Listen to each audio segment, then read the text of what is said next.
கல்வாரி காட்சியை கண்டிடும் கல்மனம் கலங்கிய கரைந்திடுமே.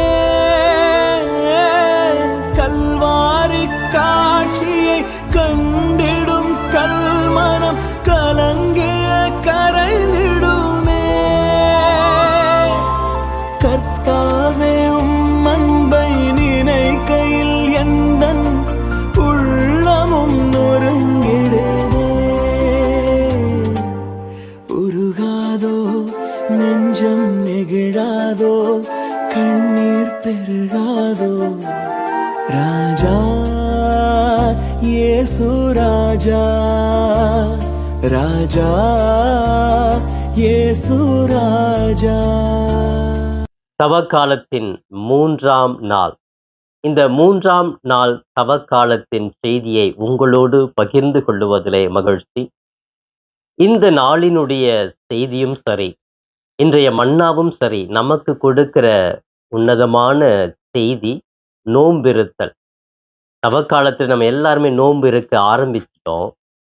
ஆனா அந்த நோன்பு இருக்கலாமா, இருக்கக்கூடாதா, இயேசு என்ன சொல்லுகிறார் என்ற ஒரு செய்தியைத்தான் இந்த நற்செய்தியை நாம் படிக்கிறோம்.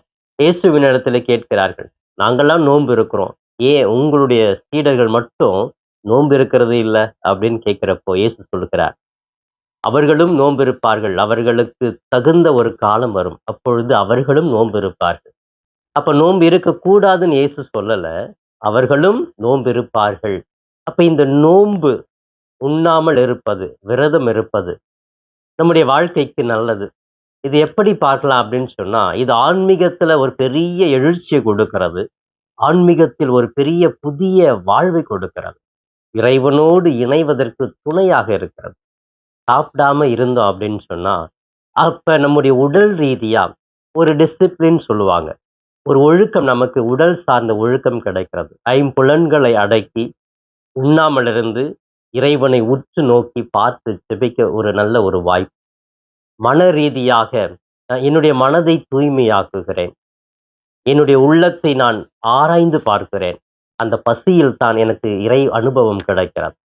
இது என்னுடைய வாழ்க்கையில கூட நான் நிறைய நேரங்கள் தொடக்கத்திலலாம் ரொம்ப தீவிரமாவே நோன்பு இருப்பேன்.